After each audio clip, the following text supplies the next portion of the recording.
Namaste. Welcome to the lecture series on the subject Basic Thermodynamics. This is lecture number 3 of module 2 in that part 1, Work and Heat. Myself Dr. Satheesh Kumar, Associate Professor of Mechanical Engineering, Canara Engineering College, Bantwal.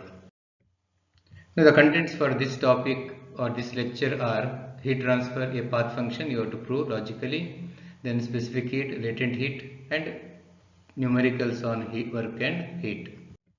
Now let us prove heat transfer, a path function.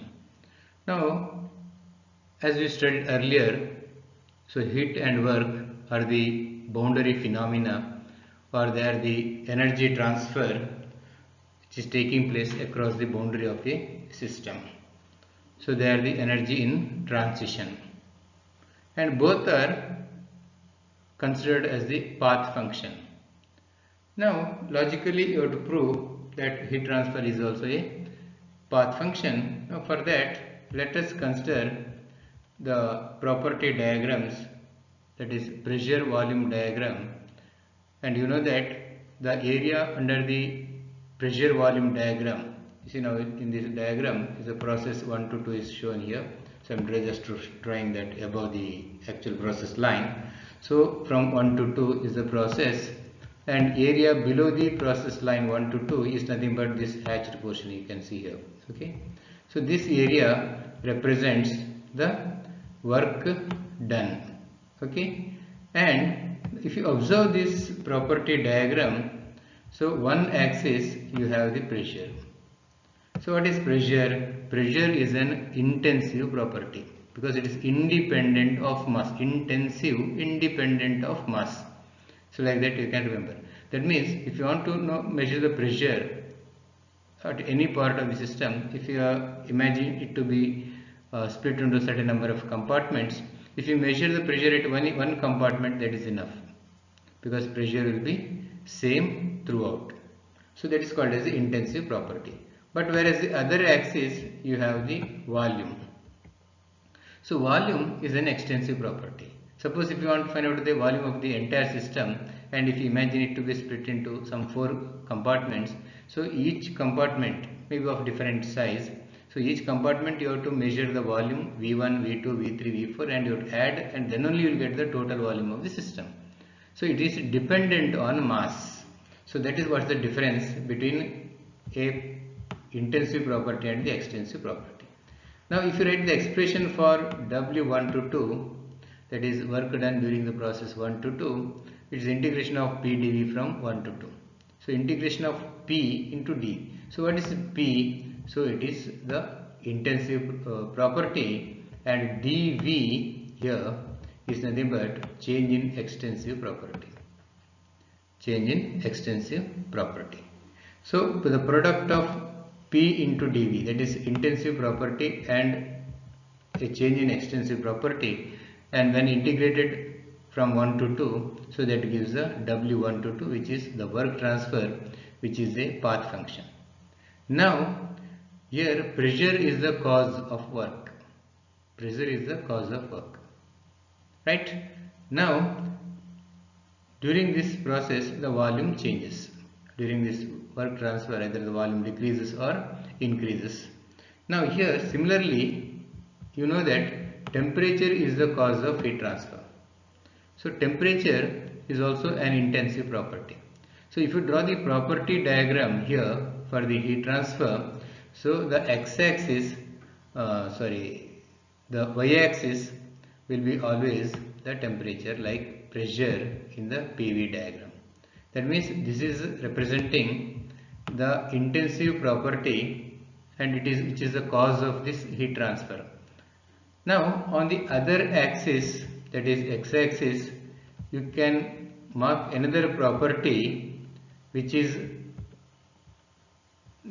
a difference, or which is a extensive property, so that the area below this quasi-static process 1 to 2, the hatched portion gives the heat transfer. So that quantity X now should be an extensive property, and it is possible to draw this property diagram having T, that is the temperature, along the y-axis as an intensive property and a property X as an extensive property, and the heat transfer during this process 1 to 2 can be written as Q1 to 2 is equal to integration from 1 to 2 T into dx. T is the absolute value of the temperature, which is an intensive property, and dx is the change in extensive property of the extensive property, right? So therefore, since the integration of pdv, which is work, is a path function, so the integration of 1 to 2 T into dx, which is a heat transfer, is also a path function. So this is how you have to prove logically that even heat transfer is also a path function. Now let us move on to the next topic, that is the specific heat. So the definition of specific heat says that specific heat of a substance is defined as the amount of heat required to raise the temperature of unit mass of the substance through 1 degree. So try to understand this. Amount of heat required, you see, you have to very carefully have to understand amount of heat required to raise the temperature of unit mass of the substance through 1 degree. So that is what heat required, joules. So amount of heat, some amount of heat in joules is required to raise the temperature of unit mass of the substance. So per kg of the substance per degree raise in temperature. So this is the unit of specific heat. You see, from the definition itself you can make out what is the unit, if you know what is the definition of specific heat. Amount of heat required to raise the temperature of the unit mass of the substance through 1 degree. Amount of heat, so heat unit is joules, required per kg per Kelvin. Okay, so this is what is the unit of specific heat and how you can obtain it from the definition. So for gases, if the process is at constant pressure, the specific heat is denoted as Cp, and if the process is at constant volume, the specific heat is denoted as Cv. So gas has two specific heats because it can be heated at constant pressure as well as at constant volume, whereas solids and liquids, right, so only one specific heat because it does not depend on the process, because there is nothing like Cp and Cv for solids and the liquids, because you cannot heat a solid or liquid at constant pressure or at constant volume. So that can be done only for the gases. Okay. Next, coming to the latent heat. So there are three latent heats: latent heat of fusion, latent heat of vaporization, and latent heat of sublimation. So we'll see what are they. The latent heat is the amount of heat transfer required to cause a phase change in unit mass of a substance at a constant pressure and temperature. So latent heat is the amount of heat transfer required to cause a phase change. So what is a phase change? So there are three phases of a substance: solid, liquid, and the gas. If the phase changes from solid to liquid by melting, or from liquid to solid, so that is a fusion. So hence we call it as latent heat of fusion, because what same amount of heat is required in the reverse process also. The amount of heat that should be absorbed to convert unit mass, that is very important here. So whatever I am talking about is the unit mass. So latent is the amount of heat to convert or for the phase change of unit mass of the substance. Okay. Now suppose if I take 1 kg of water and if I convert it into 1 kg of ice, so amount of heat required to be removed is called as latent heat of fusion. Now if I want to reverse the process, that is if I want to convert ice to water by melting, same amount of heat has to be supplied. Okay. Similarly, the water 1 kg water, if it is converted into steam, so amount of heat required to convert 1 kg of water to steam at its boiling temperature, because here during the phase change the temperature will remain same and the pressure also will remain same. So that we will study in detail under the pure substance chapter. So during the phase change of any process substance, the pressure and temperature remains constant. Okay, so that phase change from liquid to vapor is called as latent heat of vaporization. Now if the phase change takes place directly from solid to vapor without passing liquid, so then it is called as latent heat of sublimation. So let us go through these definitions. Latent heat of fusion is the amount of heat transferred to melt unit mass of solid into liquid or freeze unit mass of solid into liquid. So it's what I told, it may be solid to liquid or liquid to solid. So it is called as latent heat of fusion. Then latent heat of vaporization is the quantity of heat required to vaporize unit mass of liquid to vapor or condensed vapor to liquid. And similarly, latent heat of sublimation is the amount of heat transferred to convert unit mass of solid into vapor or vice versa. So solid to vapor or vapor to solid is the latent heat of sublimation. So with this I conclude the theory portion of this module 2 part 1 work and heat as per the VTU syllabus. Now let us solve few numericals from this chapter. So first numerical, gas from a bottle of compressed helium is used to inflate a balloon originally folded completely flat to a volume of 0.25 meter cube. If the barometer reads 760 millimeters of mercury, how much work is done by the system comprising the helium initially in the bottle? If the balloon is light and requires no stretching, okay, sketch the system before and after the process. This is very interesting. So let us analyze this diagrammatically. So here gas from a bottle of compressed helium. So here bottle is closed here. You see, you can see it is closed bottle initially, and compressed helium is present inside this bottle. You see, inside this bottle you have the compressed helium. Okay, now it is fitted with the balloon. You can see it is folded flat. You see, you can see flat means, you see, no substance inside, air or, so totally it is vacuum. So that's why it is totally flat balloon. Now you have to open this bottle because it's already has compressed helium. If it is made to open, because this balloon is fixed to that and it's flat, and if it is opened, this compressed helium will expand and it will enter into the flat balloon and expanding it to a volume of 0.25 meter cube. So after expansion, the balloon volume becomes 0.25 meter cube. So this expansion of the balloon is shown here by this, inside this, the dotted portion. So that is S2. That is the final volume of the balloon, which is 0.25 meter cube, and initial volume is 0 for the balloon. But bottle, the initial volume and final volume remains same, and this balloon is expanding against a atmospheric pressure of 760 millimeters of mercury.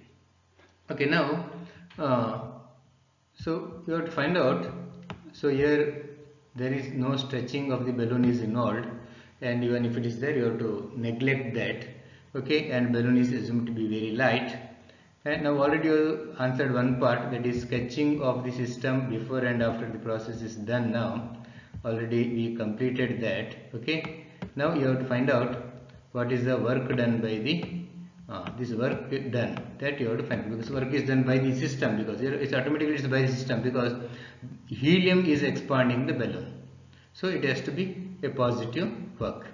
Now if you want to find out this work, there are two work involved. One is the work by the bottle portion and work done by the balloon portion. So work done by the bottle portion, so bottle initial volume and final volume is same, so there is no change in volume of the bottle. So here work done by the bottle portion is 0. But balloon initial volume is 0, final volume is 0.25 meter cube, and it is expanding, or the inflation takes place against a constant atmospheric pressure of 760 millimeters of mercury. So it is a constant pressure displacement, constant pressure work done. So by knowing or using the expression for constant volume process, so you can find out what is the work done during this inflation of the balloon. So let us solve this. So the firm line S1 shows the boundary of the system before the process, and the dotted line S2 shows the boundary after the process. This is the answer for your sketching the process before and after the inflation. Okay. Total displacement work is given by, as I told earlier, two works involved. One is bottle portion and one is the balloon portion.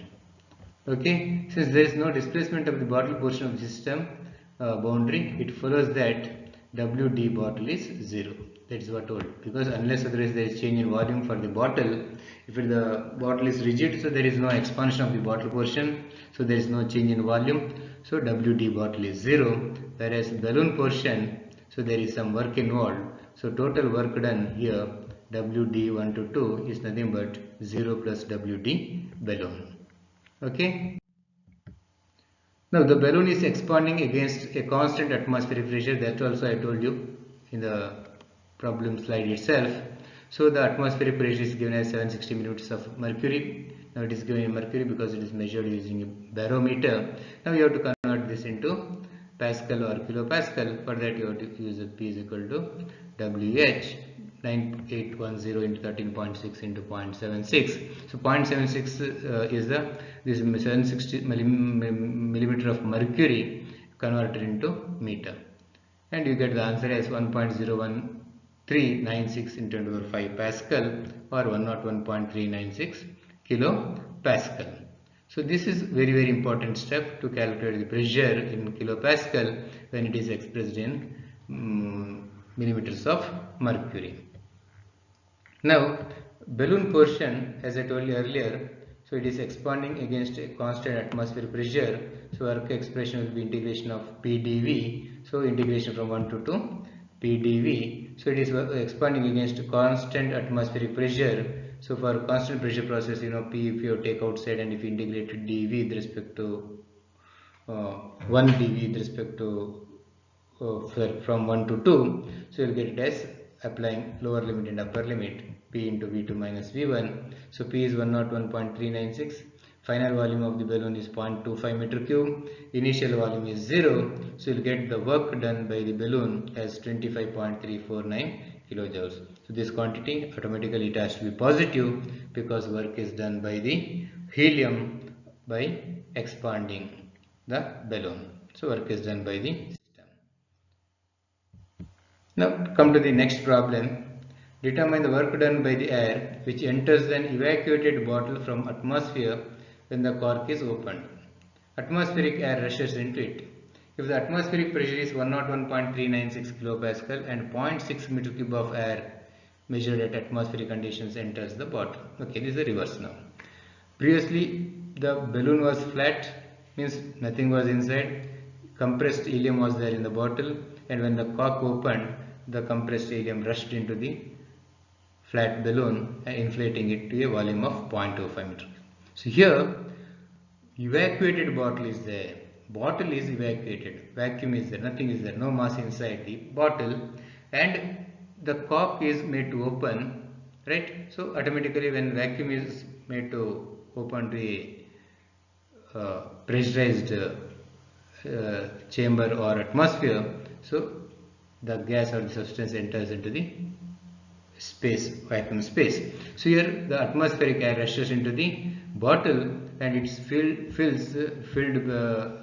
a volume of 0.6 meter, means 0.6 meter cube of air enters into the bottle. So once again here, so you have to consider the two work transfers involved. One is by the work by the bottle portion and the 0.6 meter cube of air which is entering into the system. Okay, no work is done by the part of the boundary in contact with the bottle. So work done is done only by the moving part external to the bottle. So 0.6 meter cube of that packet, 0.6 meter cube, you can imagine is a packet of air. So it is entering into the system. It's when it enters into the system, so its volume becomes equal to that of the bottle volume. Okay, means 0.6 meter cube air enters inside the bottle. Okay, so your change in volume is 0.6 meter cube, and it is taking place at atmospheric pressure of 101.396 kilopascal. So here you can see the diagrammatic representation of this problem. So here initially cork is closed, and you have to imagine as if a packet of 0.6 meter cube of air is connected to this cork, and when you open the cork, this 0.6 meter cube of air enters into the bottle. Okay, so the final boundary is nothing but the volume of this bottle. Okay, initial boundary is this bottle plus the volume of this air packet, which is 0.6 meter cube. So you have to understand this properly. And now let us calculate the work transfer involved here. So displacement work done by the system is equal to WD 1 to 2 is WD bottle portion of the system plus WD balloon portion of the system, because this air 0.6 meter cube is assumed to be packed in a balloon now. Okay, you can imagine it to be balloon. Okay, so since there is no displacement of the bottle portion of the system boundary, so it follows that WD bottle is equal to 0. So WD 1 to 2 is equal to 0 plus WD balloon. So only balloon portion work is involved, and again it is taking place at atmospheric pressure of 101.396 kilopascals. So same expression what we used in the previous problem you have to use, even though it is filling of an evacuated bottle. So integration of 1 to 2 PdV is equal to P outside constant pressure, integration 1 to 2 dV, so P into V2 minus V1. Now substitute 101.396. So initially bottle is evacuated, its volume is 0. So finally this balloon becomes flat, or the packet what we assume, same volume is occupied, or the air occupies in the bottle 0.6 meter cube. So you get the answer as minus 60.8 kilojoules. So here automatically you will get the answer as negative, because work is done on the system, not by the system. So packet is entering into the system. So okay, so that is what you get the negative answer. So negative answer indicates that work is done on the system. Okay, so with this I conclude this lecture number 3, and we'll continue with the problems in the next 3 lectures on this work and heat, and we'll meet in the next lecture. Thank you.